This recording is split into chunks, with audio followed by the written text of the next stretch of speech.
જાહેર કર્યું છે એટલે કે ભારેથી અતિ ભારે વરસાદની શક્યતા જિલ્લામાં છે।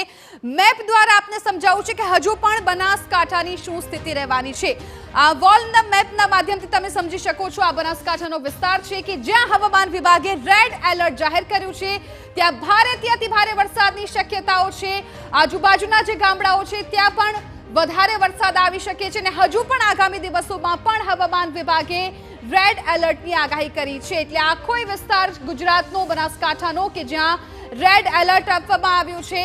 ઉત્તર ગુજરાતની આપણે વાત કરી રહ્યા છીએ કે જ્યાં બનાસકાંઠામાં હવામાન વિભાગે રેડ એલર્ટ આપ્યું છે અને સાવચેતી રાખવાની પણ તેમણે આદેશ આપ્યો છે, સૂચના આપ્યું છે કે રેડ એલર્ટ એટલે કે ભારેથી અતિ ભારે વરસાદ છે એ બનાસકાંઠામાં અત્યારે વરસી રહ્યો છે અને હજુ આગામી દિવસોમાં પણ વરસે તેવી શક્યતાઓ છે।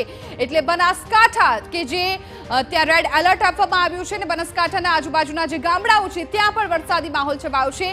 અહીંયા રેડ કલરનું આખું જે સર્કલ છે દર્શાવી રહ્યું છે કે ત્યાંની પરિસ્થિતિ છે થોડી ખરાબ છે કેમ કે હજુ પણ આગામી કલાકોમાં પણ ત્યાં ભારે વરસાદ છે એ વરસી શકે છે। બનાસકાંઠાનો આ વિસ્તાર કે ઉત્તર ગુજરાતનો કે જ્યાં હવે હવામાન વિભાગે સાવચેતી રાખવાની પણ આગાહી આપી દીધી છે। એટલે હજુ પણ આગામી કલાકો છે આ જિલ્લા માટે ખૂબ મહત્વપૂર્ણ રહેવાના છે। ત્યાંના લોકોને સાવચેત કરી દેવામાં આવ્યા છે। કલેક્ટર છે સતત લોકોને મુશ્કેલી ન પડે તે માટેના તમામ જે પગલાં લઈ રહ્યા છે। એનડીઆરએફની ટીમ હોય કે પછી અન્ય ટીમ હોય તેને સતર્ક રહેવાની પણ સૂચના આપી દેવામાં આવી છે। બનાસકાંઠાના લાખણી